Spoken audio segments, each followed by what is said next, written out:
For more on this, let's bring in retired U.S. Army Major General Dana Pittard.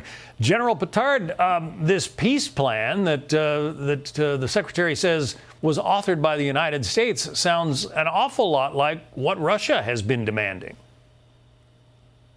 Well, good afternoon, John. That's correct. A lot of the peace plan is very similar to what Russia has demanded over the last couple of years, giving up terrain that not only has Russia won, but there's terrain that Russia hasn't won that they would like Ukraine to give up. The reduction of the Ukrainian military forces, and then Ukraine not being a part of NATO. That's all in this, and that's something that Russia's demanded for years. So what's the motivation for Ukraine to accede to all of this? I mean, doesn't sound like there's a lot in it for them, except maybe, Russia stops lobbing missiles at their apartment buildings.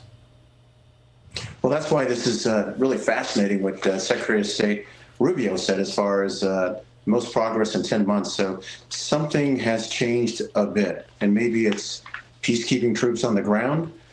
Maybe it's more security guarantees.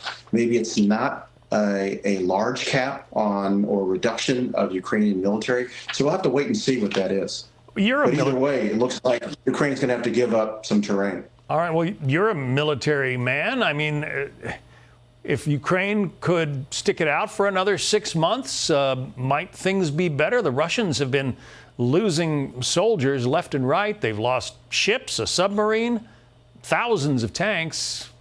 Is this the time to end this war?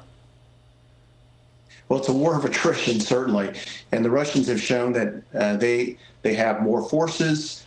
They're willing to take more losses. They have less concern with public opinion. They're not a democratic nation like Ukraine. So I can't put myself in the shoes of President Zelensky. He's got to weigh whether or not his biggest supporter, the United States, will continue to support him. So he has got to at least try on this. But this agreement might stop the fighting, but it's not an agreement that will serve for long-term peace. Yeah, the Russians have been upset ever since their, puppet leader of Ukraine was forced out of office, and democracy took hold. You end up with Volodymyr Zelensky, enrolled as president. The Russians have been upset about that. They're trying to make a puppet regime out of Kyiv, aren't they? So, why give them what they want right now? The U.S. really wants to have a deal, and Russia's really never fully recognized the sovereignty of Ukraine. So again, this might stop the fighting, but this is not the foundation of a long-lasting peace. The foundation of long-lasting peace is respecting the borders of Ukraine. It's pre-war borders, and it's also having security guarantees. Let's turn our attention to the U.S. military buildup in the Caribbean. Venezuela, obviously, the target of the U.S. attentions there, but is Venezuela, when it comes to drug trafficking, are they the biggest problem in the region? Oh, there's a couple of things there. One is that the U.S. has increased its military presence in the Caribbean and around Venezuela.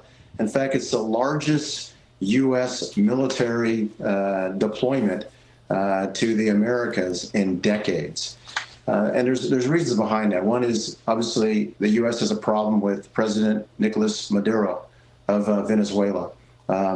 We've been attacking some of the alleged drug smuggling boats. We've attacked 21 of them and killed 83 people. But to answer the second part of your question, as far as drugs, I mean, the top 3 cocaine producers in the Americas are Bolivia, Colombia, and Peru in that order. And when it comes to fentanyl, China is the largest producer in the world, and it's smuggled through Mexico. So what we're doing in Venezuela really won't solve the drug smuggling issue. Would you expect that with all of those Marines in Trinidad and Tobago and, so much of the U.S. Navy now stationed not far from the coast of Venezuela, Does that automatically mean that those forces are going to be employed, General?